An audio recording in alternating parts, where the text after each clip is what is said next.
काँग्रेसला फोडा, रिकामी करा. चंद्रशेखर बावनकुळेंचे आदेश आहेत. पुण्यामधल्या भाजप पदाधिकारी बैठकीमध्ये बावनकुळेंचे वक्तव्य आहे.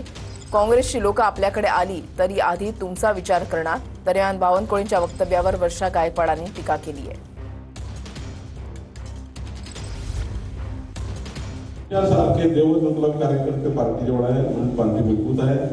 इथनं पुन्हा पार्टी वाढवा आणि संग्राम थोपटे सारखे जेवढे काही दिसतात तुम्हाला तेवढे दोन आहे पार्टी. काय म्हटलं मी उदाहरण आता काँग्रेस खाली करू. तुम्ही तुमची चिंता न करा. तुमच्याकडे बसलो ना आम्ही. तुम्ही आपलं माझं काय होईल चक्करमध्ये करावं. माझं काय होईल त्याला अर्थ तर तुम्ही काँग्रेस पार्टी खाली करू नका. काँग्रेस पार्टी टार्गेट करा. टार्गेट म्हणजे काँग्रेस पार्टी डिमॉरलाइज होते. काँग्रेस पार्टी जेवढी तुम्ही कमी कराल तेवढा तुमचा राजकीय फायदा आहे. आणि तुम्ही हे काय पार्टी करता की ते आलं तर माझं काय होईल. तुमच्याकडे देवेंद्र आहे, मी आहे, मुरली अण्णा मोड बसलाय, आम्ही सारू बसलाय. आम्ही तुम्हाला नाही दिलं त्याला काय देणार आहे. वाटलं काय ते कुठे गेलेले हाँगकाँगला.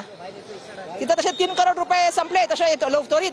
तसं काँग्रेस संपण्याची गोष्ट करू नये. तो खेळ जो जुगाराचा खेळ होता ना त्याच्यामध्ये ते ठीक आहे, पण इथे लोकांची आहेत आणि लोकांना ह्याने जमलेले आहेत. कुशाने, विचारधारेने. लोकांची काँग्रेसप्रती श्रद्धा आहे, निष्ठा आहे आणि विचारधारेशी आम्ही प्रामाणिक आहोत असे बोलणारे खूप आले. पहिले स्वतःचा